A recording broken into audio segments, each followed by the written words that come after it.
আসসালামু আলাইকুম রহমতুল্লাহ। M K জমা রচিত easy plus hand note and বিশ্বমানের বইয়ের পক্ষ থেকে আপনাদের স্বাগত।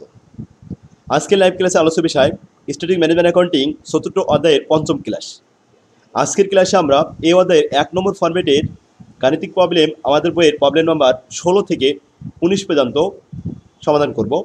তো আসুন, ১৬ নম্বর প্রবলেমটি আমাদের বইয়ে এটা আসছে ১৫ সাল ২০১৫ সালে আসছে। এডিউ 7 কলেজে আসছিল অঙ্কটি ১০ মার্কের ১২ নম্বর কোয়েশ্চেন। তো প্রশ্নটি আমরা প্রথমে পড়ে নিই। The following data refer to the operation of Martin division of LND enterprise. Selling price per unit ৩০ টাকা, ভেরিয়েবল কস্ট পার ইউনিট ১৮ টাকা, ফিক্সড কস্ট পার ইয়ার ৩ লক্ষ টাকা, ইনভেস্টমেন্ট ৯ লক্ষ টাকা। রিকোয়ারমেন্ট দেওয়া হয়েছে ১ এবং ২। ২ এর আবার এক এ বি আছে। ১ নম্বর রিকোয়ারমেন্টে বলা আছে determine the number of unit that must be sold to achieve 25% ROI। 25% আমরা যদি লাভ করতে চাই ইনভেস্টমেন্টের উপরে, তাহলে কত ইউনিট বিক্রি করতে হবে? টার্গেট সেল ইউনিটের সূত্র আমরা জানি, we know that fixed cost plus target profit divide by sell price minus variable cost. Sell price দেওয়া আছে, ভেরিয়েবল কস্ট দেওয়া আছে, ফিক্সড কস্ট দেওয়া আছে, টার্গেট প্রফিটটা বের করতে হবে 25% অন ইনভেস্টমেন্টের উপরে। তো মানগুলো আমরা হিয়ারে প্রথমে বের করে নিই। ফিক্সড কস্ট 3 লাখ টাকা, ভেরিয়েবল কস্ট 18 টাকা পার ইউনিট, সেল প্রাইস 30 টাকা per unit, target profit investment 9 লক্ষ টাকার উপরে, ROI 25%, গুণ করলে হয় 2,25,000 টাকা। হেয়ার থেকে মানগুলো নিয়ে সূত্রে পোস্টিং দিয়ে ক্যালকুলেশন করলাম। নিচে বিয়োগ করলাম 30 থেকে 18, তাহলে থেকে 12, আর উপরে যোগ করলাম 5,25,000কে 12 দ্বারা ভাগ করলে 43,750 ইউনিট। এই পরিমাণ ইউনিট বিক্রি করলে আমাদের লাভ 2,25,000 টাকা, অর্থাৎ ওই 25% লাভ হবে। দেখ, 1 নম্বর আমাদের শেষ। 2 নম্বর রিকোয়ারমেন্ট আসবে। The division has been approached by a firm that wish to buy এখানে 10,000 unit per year at a reduced price। প্রথমে বলছে current value is 43, current volume 43,000 unit. বর্তমান কত unit? 43,000 unit. Accepting the special order will increase fixed cost by 30,000। এটা বাদে accepting, এটা বাদে আমাদের 30,000 টাকা বাদেই দেখাতে হবে কি প্রশ্ন করেছে। আর investment by 80,000। Determine the ROI without a special order. Special order বাদে আমাদেরকে ROI দেখাতে হবে। তার মানে কারেন্ট লেভেলে ROI কত তাই দেখাতে হবে। তো ROI সূত্র আমরা জানি যে current profit divide by current investment into 100। তো কারেন্ট প্রফিট আমরা এভাবে লিখতে পারবো, total contribution minus total fixed cost. Total contribution হয়েছে 43,000 গুণন 12 টাকা। কী হবে? 43,000 ইউনিট, 43,000 ইউনিট এখানে বলা আছে কারেন্ট, আর প্রতি ইউনিটের কন্ট্রিবিউশন কত? 12 টাকা। তাহলে গুণ করলে হয় 5,16,000। ফিক্সড কস্ট 3 লক্ষ বাদ দিলে কন্ট্রিবিউশন পাওয়া যায় 2,16,000 টাকা। আচ্ছা, কারেন্ট ইনভেস্টমেন্ট 9 লক্ষ টাকা প্রস্তে দেওয়া ছিল। এই যে প্রস্তে কারেন্ট ইনভেস্টমেন্ট কত? 9 লক্ষ টাকা। ঠিক আছে, দেখুন এই 9 লক্ষ টাকা দিয়ে আমরা ভাগ করলাম 2,16,000, ভাগ করে একসাথে গুণ করলাম 24%। এটা হচ্ছে আমাদের ROI বর্তমান যে অবস্থা আছে ইনক্রিজ বাদেই। 2 নম্বর কি বলা আছে? Determine the lowest price at which the manager can sell the additional 10,000 unit without reducing ROI।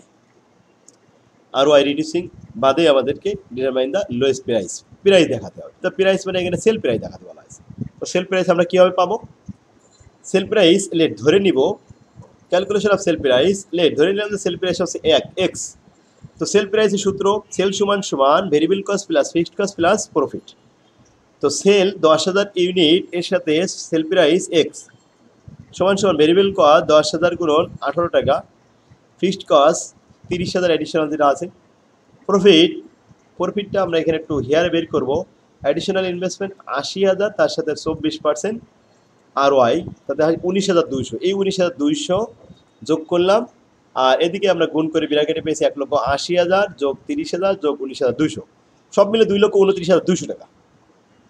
10,000 x সমান যদি 2,29,200 হয়, পক্ষান্তর করে এক্স সমান সমান 2,29,200 ভাগ 10,000, তাতে আসে সেল প্রাইস 22 টাকা 92 পয়সা। এটাই উত্তর, অ্যান্সার শেষ। 16 নম্বর অ্যান্সার আমাদের কমপ্লিট। এতে 10 মার্ক ছিল। এবার 17 নম্বর আসুন। এটা কোয়েশ্চেন নাম্বার 8 অর্থাৎ এরা বি পার্টের 4 মার্কের অঙ্ক। 16 সালে এসেছে 7 কলেজে। You are given the following information: investment 8 lakh টাকা, ROI 10%, সেলিং প্রাইস 12 টাকা, ভেরিয়েবল কস্ট পার ইউনিট 3 টাকা per unit, total fixed cost 2,60,000 টাকা। ক্যালকুলেট।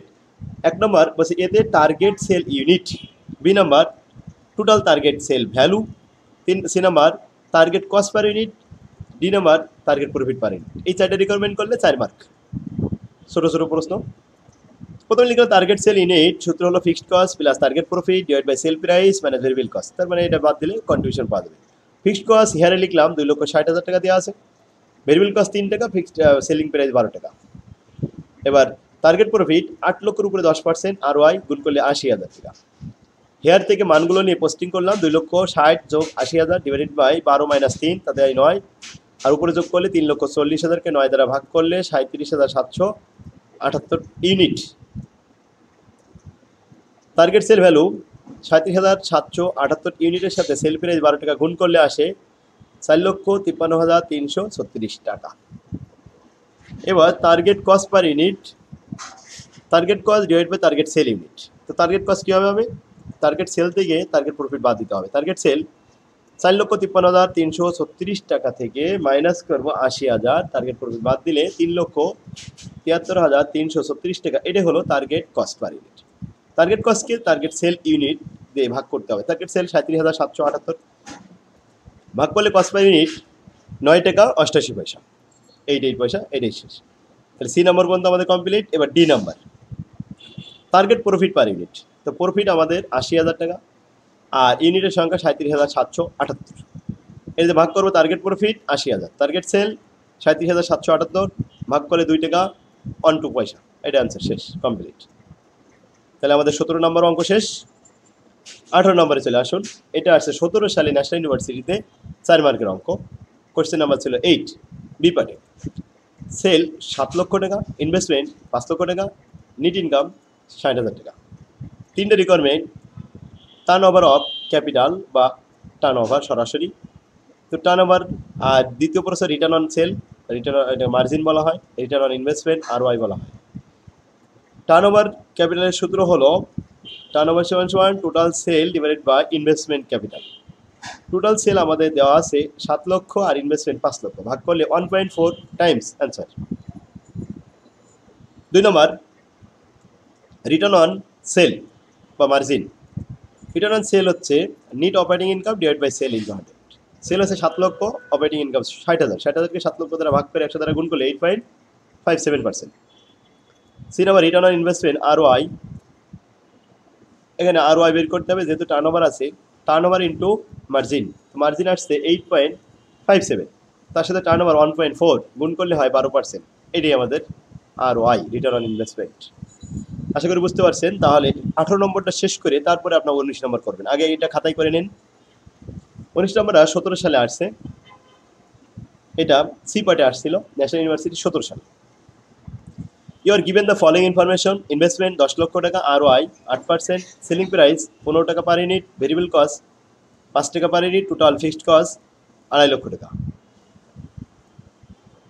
রিকোয়ারমেন্ট 4টা: target sell unit, target total target sell value, target cost per unit, target profit per unit. এই 4টা requirement দেখালে এতে 10 mark. 1 নম্বর অঙ্ক, 1 নম্বর রিকোয়ারমেন্ট টার্গেট সেল ইউনিট হচ্ছে fixed cost plus target profit divide by sell price minus variable cost. Fixed cost 2.5 lakh আর target profit 80,000 divide by 15 minus 5, তাহলে 10। 10 টাকা দিয়ে ভাগ করলাম 3,30,000কে, 13,33,000 ইউনিট পাওয়া গেল টার্গেট সেল ইউনিট। 2 নম্বর ক্যালকুলেশন টার্গেট সেল ভ্যালু 33,000 গুণন 15 টাকা গুণ করলে 4,95,000 টাকা। 3 নম্বর target cost per unit. Target sell থেকে প্রফিট বাদ দিতে হবে। সেল হচ্ছে 4,95,000 আর প্রফিট হচ্ছে 80,000, বাদ দিলে 4,15,000 ভাগ 33,000 ইউনিট, এতে 12 টাকা 58 পয়সা। Calculation of target profit per unit. Profit উপরে 80,000 আর টার্গেট সেল 33,000 ভাগ করে একসাথে এখানে সরাসরি ভাগ দিলাম 2.42 পয়সা, তাহলে 2 টাকা 42 পয়সা। এটা হচ্ছে প্রফিট পার ইউনিট। শিক্ষার্থীগণ, এই ছিল আমাদের 19 পর্যন্ত আজকে অঙ্ক। এরপরে 1 নম্বর ফরম্যাটে আবার 18 সালে পরীক্ষা হলে আসবে। আগামী ক্লাসে আমরা 2 নম্বর ফরম্যাট থেকে শুরু করবো ইনশাল্লাহ। তো আজকের ক্লাস আমাদের শেষ হলো। 1 নম্বর ফরম্যাট সম্পূর্ণ কমপ্লিট। শিক্ষার্থীগণ, সমস্ত বোর্ডের প্রশ্ন যা যা আসছে এই লাস্ট বোর্ড প্রশ্ন পর্যন্ত সবই আমি এখানে সাজাই দিয়েছি। প্রত্যেকটা ফর্মেটে যে ফর্মেট থেকে বোর্ডে যে অঙ্ক আসছে আমি সেটা আমার বইতে সুন্দরভাবে সহজভাবে উপস্থাপন করেছি। যাদের কাছে আমাদের বই এখনও পৌঁছায়নি তারা আপনারা স্ক্রিনে যে নাম্বারটি দেখতে পাচ্ছেন এই নাম্বারে যোগাযোগ করে বইটা অফিস থেকে নিলে সুলভ মূল্যে নিতে পারবেন। তো আজকে ক্লাস এখানে শেষ হলো। আল্লাহ হাফেজ। আসসালামু আলাইকুম রহমতুল্লাহ।